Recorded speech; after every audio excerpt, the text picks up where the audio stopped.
Saludamos a Caroline Ávila, PhD, periodista experta en comunicación política. Caroline, tenemos ya un joven presidente en funciones, Daniel Noboa, 35 años de edad.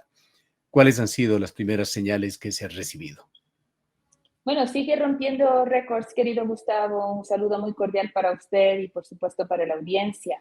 No se trata solamente de ser uno de los más jóvenes, porque, como bien dice la historia, parece que el primer presidente Flores ya había sido anteriormente más joven, pero la imagen que nosotros los ecuatorianos y ecuatorianas pudimos ver de esta familia, estos dos pequeños niños ingresando en el hemiciclo, ¿no? Dan cuenta de estas rupturas con las cuales nos vamos a tener que ir acostumbrando. Pero quizá el signo más evidente de que necesitamos, como mismo llamó el presidente, a que hagamos nuevos esquemas de análisis de su gestión, es la duración del discurso. A mí en lo personal me faltaron 30 minutos y luego ya voy a elaborar por qué. Porque el discurso tuvo solo 10, 11 porque hubo los vocativos, ¿no? Pero si pusiéramos contar sola y únicamente lo que él habló en términos específicos del discurso, inclusive podríamos hablar de 8. Bueno, Entonces, es época de limones secos, hay que sacarles el jugo.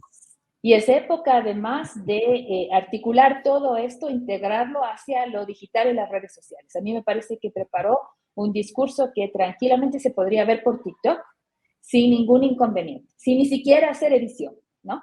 Y eso es lo que ha presentado. Yo creo que la Posta, por poner un ejemplo, no tuvo ninguna dificultad en encontrar las frases de efecto o soundbites que llamamos nosotros en análisis de comunicación para poder hacer el resumen, ¿no? Cuando normalmente cuando hacemos este tipo de trabajo nos toca leerlo todo a esos 40 minutos, ¿cierto? Un poco más dependiendo del orador, ¿verdad? Y hacer un trabajo de resumen, ¿no? En este caso, el discurso está lleno de frases de efecto. Y esas frases de efecto son las que después tocará, y eso es lo que se extraña, eso es lo que hace falta, tocará buscar la manera de desagregar. Entonces, el gobierno va a tener que buscar la forma de desagregar las frases de efecto que fueron presentadas durante esos 10 minutos de discurso.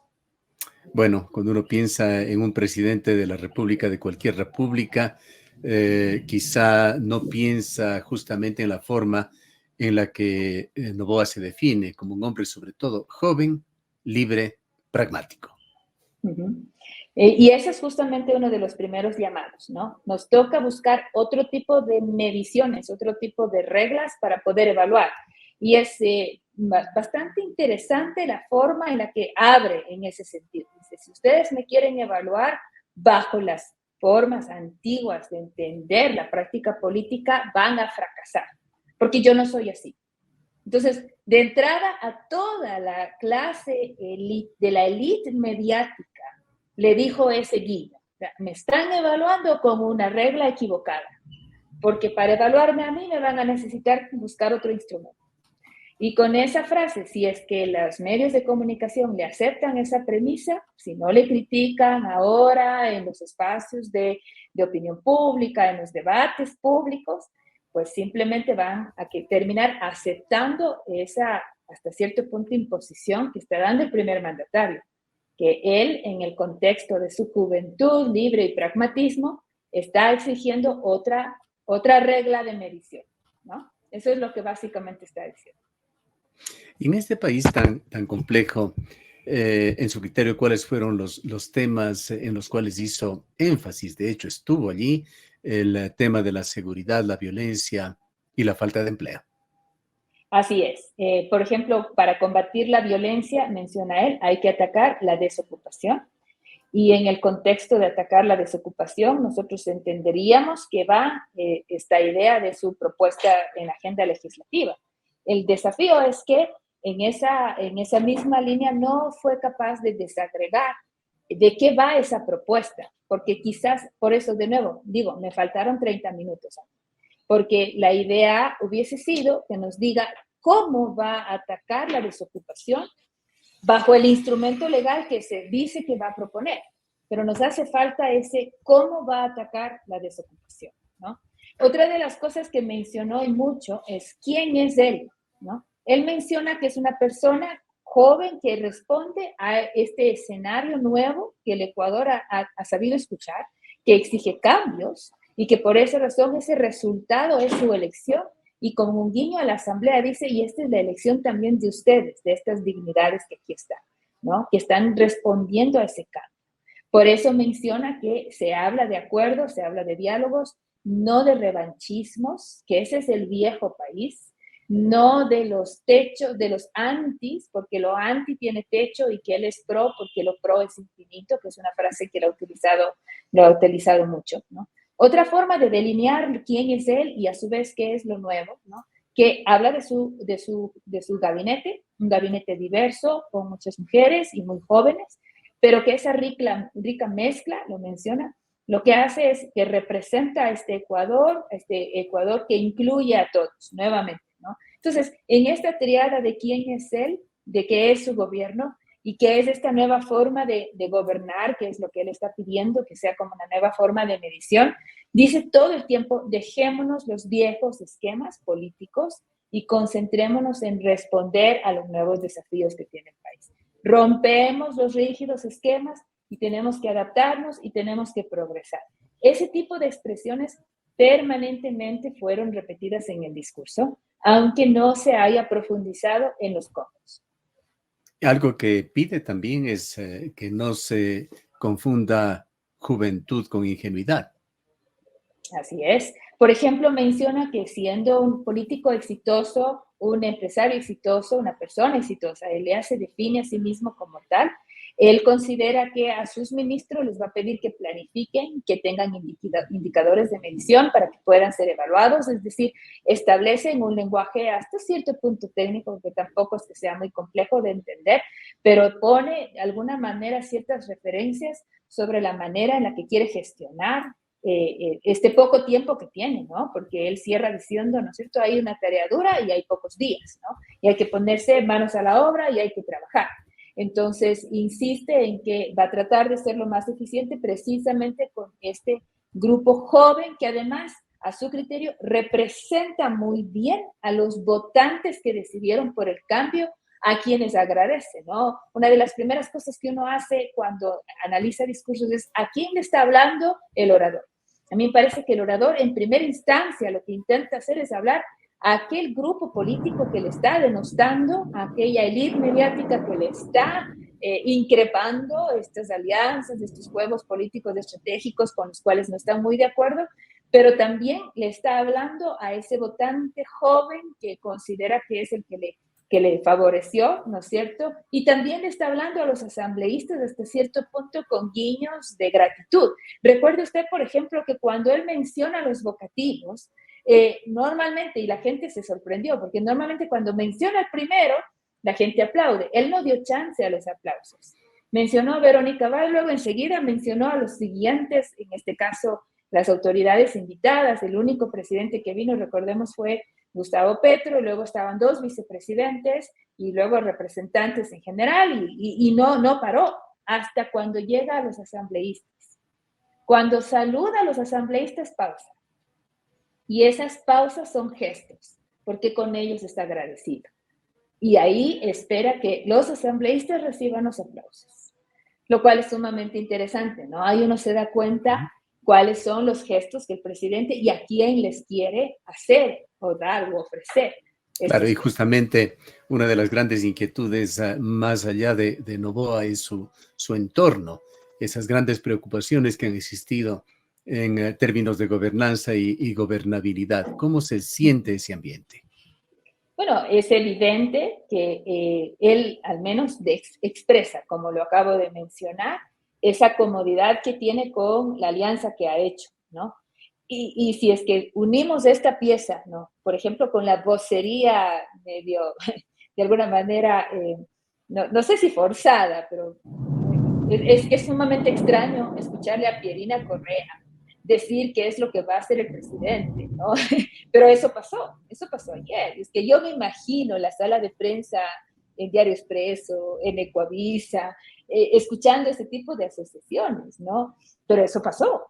Y yo le veo a un presidente, ahora ya presidente posicionado, ¿no es cierto?, bastante cómodo con lo que ha pasado en la Asamblea, ¿no? Con el espacio que le han dado en las comisiones que le han entregado y con el discurso que entregó ahora, además, agradeciendo los gestos a la Asamblea, de acuerdo a los arreglos que tiene, pues a ver si es que con eso le alcanza, diremos, para poder concretar su agenda, que creo que es lo que tiene como prioridad. Así no nos haya dicho todavía con detalle qué articulado, qué contempla, diremos, estos dos proyectos de ley que se nos ha dicho que se está yendo a entregar la próxima semana.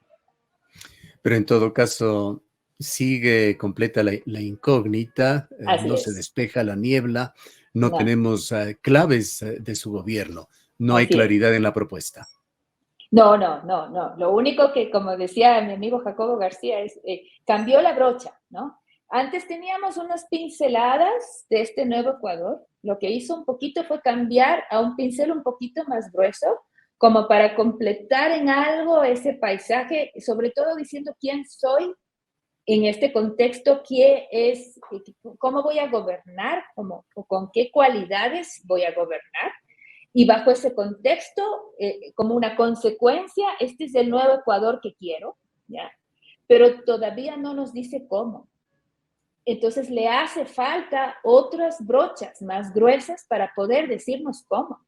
Y aquí no estoy pidiendo que me citen a Galeano, ni que replanteen a Eloy Alfaro, ni que me busquen al economista más ortodoxo para citarlo. No estoy refiriéndome a retórica. Le estoy pidiendo más condumio a ese discurso que está lleno de frases de efecto. Está excelente para hacer los recortes que requerimos cuando hacemos el análisis y planteamos inmediatamente las frases en los resúmenes de prensa o en los posteos, insisto, de las redes. Pero nos hace falta el detalle con el cual cualquier analista político que pueda descifrar con esto una agenda más profunda, pueda decir, ok, esto es lo que va a pasar, así sea para reaccionar a favor o en contra. Bueno, con este artículo, con esta política, esto podría sucederle al país. No hay una idea en materia energética, ¿cómo lo va a resolver? El tema de la iliquidez, ¿qué va a pasar?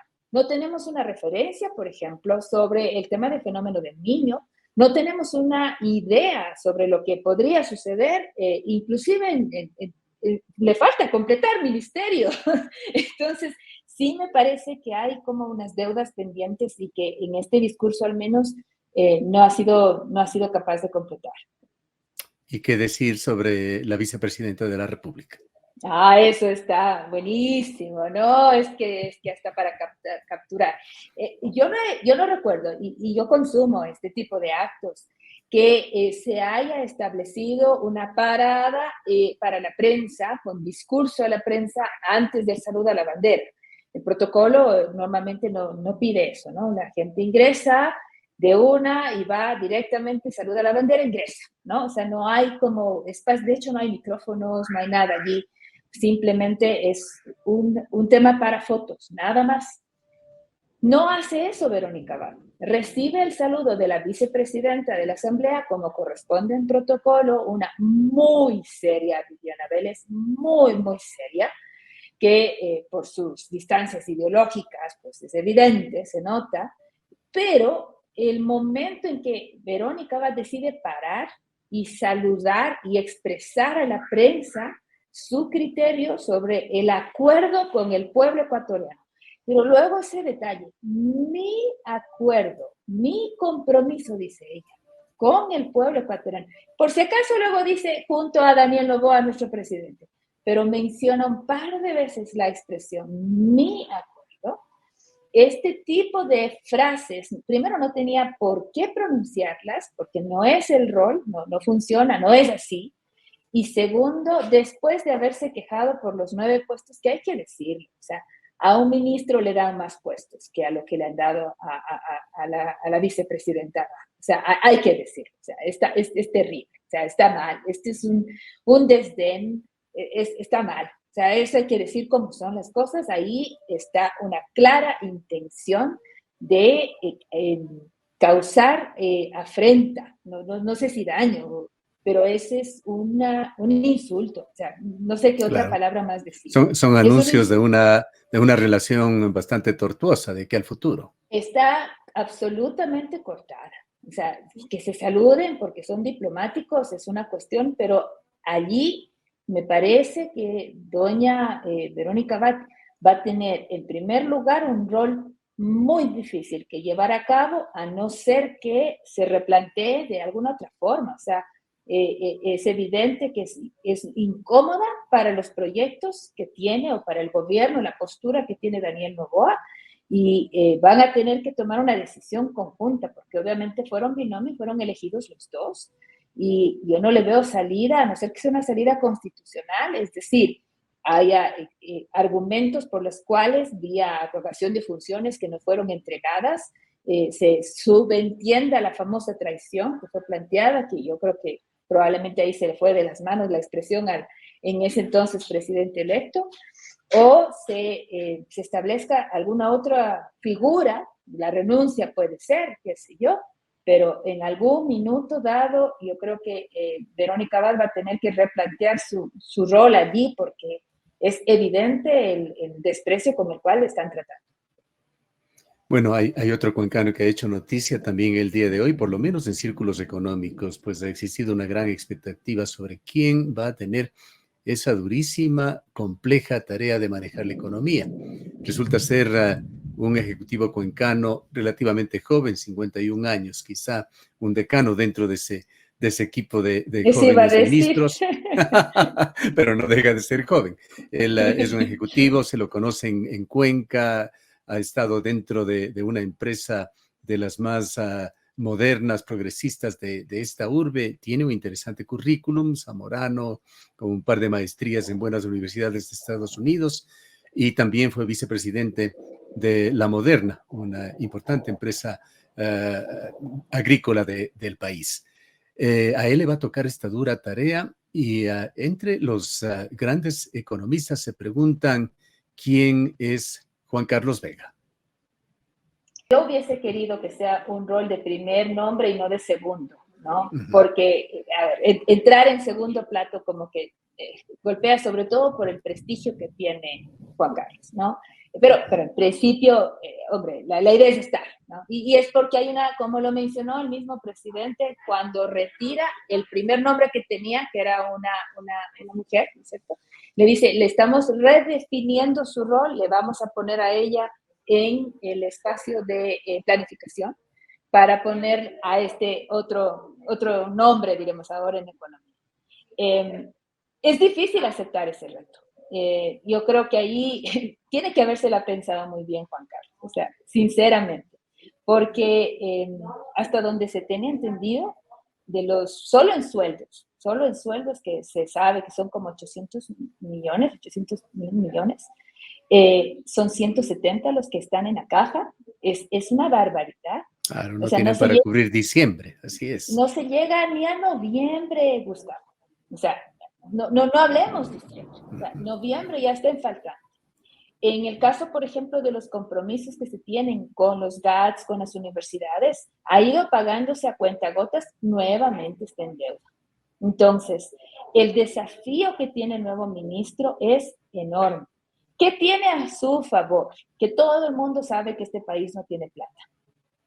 Eso yo creo que puede servirle de alguna forma, porque este rato la gente no se ha quejado porque sabe muy bien que estaba de salida Guillermo Lasso. Entonces ya, o sea, como que no hay razón ni siquiera de quejarse porque ya se va, ¿verdad?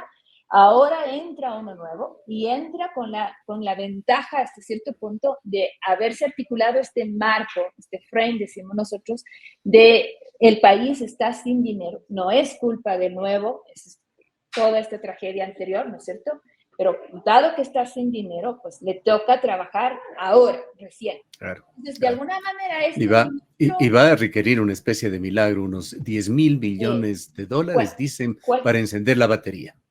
Cualquier cosa que intente hacer, por ejemplo, el plan Z que nos dijo Daniel Noboa, que sería, ¿no es cierto?, que sería traer los fondos a nivel de la Reserva Internacional, cualquier cosa que intente hacer podría ser con el beneplácito de la gente que está a la expectativa porque se sabe que este país está en malas condiciones. Entonces, esa es como una primera ventaja, si se quiere, con la cual estaría entrando el nuevo gobierno. Entonces, hay este enmarcado que hace que la gente pueda tener ciertos niveles de paciencia.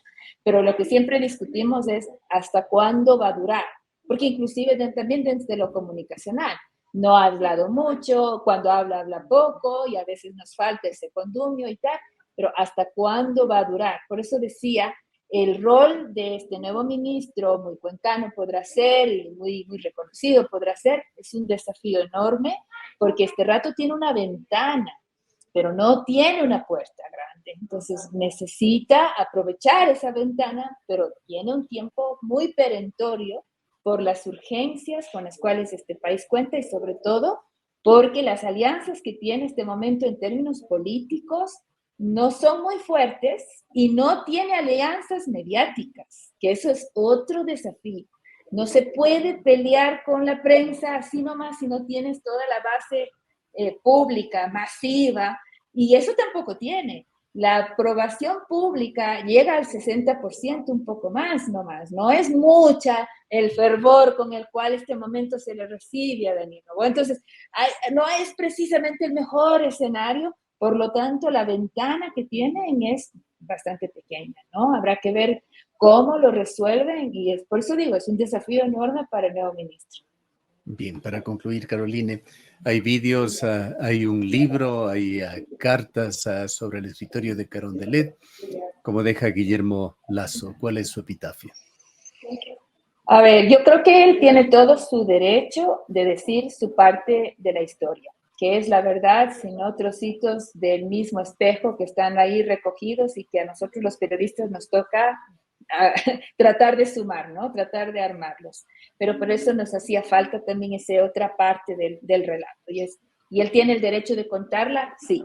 Que Wendy Reyes tenía todo el derecho de armar la parte melodramática, bueno, eso pasa y esa es la forma que lamentablemente algunas personas también así lo plantean y es la forma de hacerlo. O sea, y al final creo que le ha resultado hasta cierto punto, porque por el un lado, si bien es cierto, el silencio era prácticamente otorgar, ¿no es cierto?, la desgracia. Por el otro lado, en cambio, exponerse hizo que la gente como que le recuerde todo lo que no hizo, ¿no? Entonces eso también como que expone mucho a quien está allí diciendo, pero algo hice, ¿no? Algo hice. Al final es como un agridulce, al final termina con mucha dignidad, porque me parece que el momento en que él está en la ceremonia, está allí en el intercambio de la banda, está presente en ese momento democrático, a pesar de no contar ni con el 10% de la aprobación popular, a pesar de recibir los guiños de Kronfle, de saber que también lo que le dice Noboa, ¿no? Cuando hace esas referencias sobre si me gustaría irme con toda la aprobación de la gente y la gratitud de la gente, que es justo lo que no tiene Guillermo Lasso. A pesar de todo eso, él está allí, ¿no? Entonces creo que da cuenta de la democracia y del peso de la democracia en Guillermo Lasso. De allí, como decía en otro medio, un político puede decir misa, de que la gente le crea, eso es otra historia. Y si hay algo que ha tenido gran dificultad Guillermo Lasso en su línea comunicacional, es la falta de credibilidad, perdida también a causa de la pérdida de su reputación. Es doloroso decirlo, pero cuando una persona reiteradamente dice una cosa y hace otra, o dice una cosa y luego se contradice, pues la gente le va a dejar de creer. Y eso es justamente lo que le pasó finalmente a Guillermo Lasso, más allá de los errores que en términos de gestión ha tenido, el mal manejo político que ha tenido, y obviamente hoy día Kronfle le restregó un par de veces, ¿no? Aquí el valor de la palabra vuelve a recuperarse en clara alusión a lo que no sucedió hace 2 años atrás. Y luego menciona que es preferible una persona con una moral alta antes que ese billete y esas grandes herencias, ¿no es cierto?, recibidas, en fin, qué sé yo. De alguna forma hay que tener un cuidado con las expresiones. Yo creo que esas son algunas de las lecciones aprendidas, esperemos, en la administración que está saliendo ya el día de hoy. Bien. Gracias, Carolina, por habernos acompañado. Gustavo, a usted, gracias por la invitación. Muy amable. Sí. Declaraciones de la doctora Carolina Ávila, periodista experta en comunicación política.